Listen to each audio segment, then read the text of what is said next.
velocity of a particle moving with constant acceleration at an instant t naught is 10 meter per second. After 5 seconds of that instant, the velocity of particle is 20 meter per second. Then the velocity at 3 seconds before t naught is, मतलब कोई भी एक object है जो uniform acceleration से चल रहा है, टी नॉट टाइम पे उसकी रफ्तार 10 मीटर पर सेकंड है।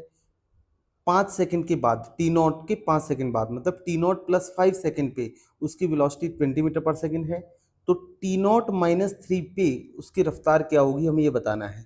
तो मान लेते हैं इनिशियल वेलोसिटी u है, एक्सेलरेशन को a मान लेते हैं, दे नहीं रखा, a मान लिया, और टी नॉट टाइम पे, टाइम की वैल्यू जब टी नॉट है तो रफ्तार कितनी हो गई है, 10 मीटर पर सेकंड हो गई है। बताओ कौन सी इक्वेशन लगाएं। First equation, v is equal to u plus a T.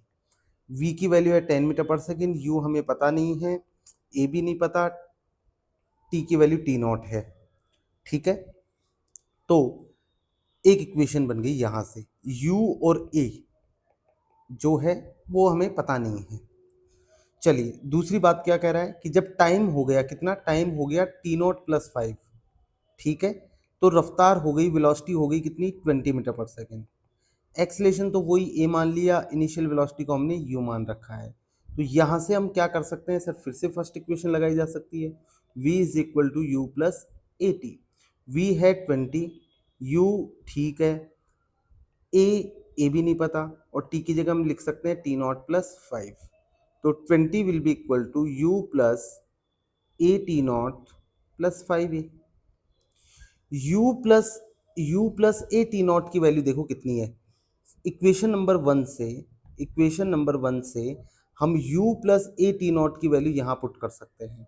तो 20 will be equal to u plus a t not की वैल्यू 10 है, तो 10 प्लस 5a, 10 प्लस 5a। ठीक, तो हम यहाँ से e बता सकते हैं, 20 minus 10 will be equal to, 20 minus 10 will be equal to कितना आ गया बच्चों, 20 माइनस 10 जो है वो हो गया देखो 5a के बराबर। तो 10 will be equal to 5a, then a will be equal to 10/5, और ये आ जाएगा 2 मीटर पर सेकंड स्क्वायर। एक्सलेशन पता चल गया 2 मीटर पर सेकंड स्क्वायर। ठीक है, कोई बड़ी बात नहीं है। तो एक्सलेशन अगर पता चल गया तो यहाँ हम इस इक्वेशन में एक्सलेशन की जगह पुट करके 10 will be equal to u plus 2 into t not. तो यहाँ से हमें कुछ पता चल सकता है कि u की वैल्यू पता चल सकती है 10 माइनस 2 टी नॉट। ठीक, चलो जी, अब हमें वेलोसिटी बतानी है, v बताना है, कब, जब टाइम की वैल्यू कितनी है, टी नॉट माइनस 3 है। चलो बताते हैं।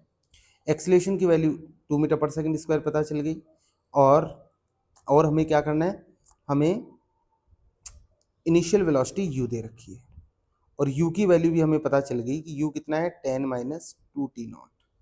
चलो कौन सी इक्वेशन, फिर से first equation, v is equal to u plus a t. v हमें बताना है सर, u की वैल्यू है 10 minus 2 t not, plus acceleration है 2, और टाइम की वैल्यू है टी नॉट माइनस 3। तो v is equal to 10 minus 2 t not plus 2 t not minus 6। 2 t not से 2 टी नॉट कट गया, v की वैल्यू आ गई 10 माइनस 6 कितना होता है, 4। वेलोसिटी है मीटर पर सेकेंड। ठीक है, तो 4 मीटर पर सेकेंड जो है वो हमारा करेक्ट आंसर है।